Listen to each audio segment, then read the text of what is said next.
Aujourd'hui, samedi 9 mai 2020, c'est un jour béni parce que c'est le saint sabbat de l'Éternel.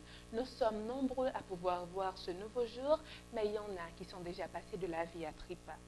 Aujourd'hui, nous allons continuer les 100 jours de prière et c'est le jour 44. Le titre de la méditation pour aujourd'hui, c'est la connaissance de Jésus. Nous trouvons le texte à méditer dans le livre de Jean 17, verset 3. Il est dit, « Or, la vie éternelle, c'est qu'ils te connaissent toi, le seul vrai Dieu, et celui que tu as envoyé, Jésus-Christ. » Lorsque Jésus est venu dans le monde, il est venu pour nous apporter de la miséricorde, pour enlever nos péchés.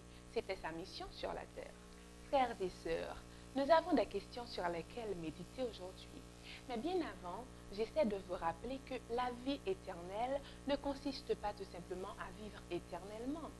En réalité, la vie éternelle, c'est l'approfondissement continu de votre relation amoureuse avec Jésus. Est-ce que vous avez pensé que vivre avec Dieu ne signifie pas tout simplement vivre sa vie, mais pouvoir approfondir le lien que vous avez avec lui, et ceci chaque jour? Ainsi donc, frères et sœurs, je vais vous poser ces questions. Est-ce que vous connaissez réellement Jésus? Est-ce que Jésus, c'est votre ami? Est-ce que vous connaissez des faits pertinents qui vous permettront de parler de Jésus? Oui, ce sont les questions que je vous pose aujourd'hui. Pendant cette période de confinement, vous pouvez également demander à Jésus de se révéler à vous. Vous pouvez également demander à Jésus de pouvoir vous permettre de lui consacrer plus de temps par la prière et par l'étude de sa parole. Non seulement vous avez à étudier sa parole, mais vous avez également le droit de partager la parole de Jésus. Frères et sœurs, je vous invite à recueillir ces témoignages de nos frères et sœurs d'outre-mer, soit Thierry et Gloria. Thierry nous dit qu'il a pu partager le programme des 100 jours de prière avec 90 de ses contacts. Il a également partagé l'ouvrage Tragédie des siècles et grâce à cela, l'un de ses amis non-adventistes lui a demandé de pouvoir étudier la parole de Dieu avec lui. C'est une bonne nouvelle.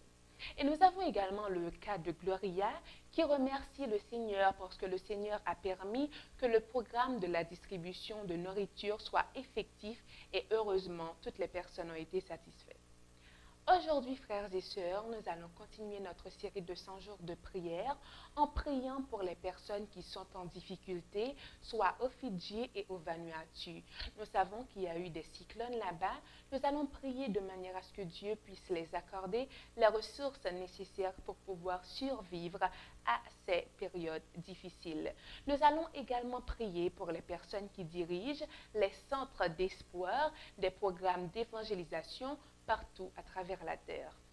Nous allons également prier, frères et sœurs, pour les établissements d'enseignement. Ils ne trouvent pas toujours les bons moyens pour pouvoir éduquer les gens en ligne. Mais nous allons prier le Seigneur pour qu'il les accorde de la créativité afin qu'ils puissent distribuer l'éducation qu'il faut aux enfants de Dieu. Prions le Seigneur, frères et sœurs, prions le Seigneur chaque jour.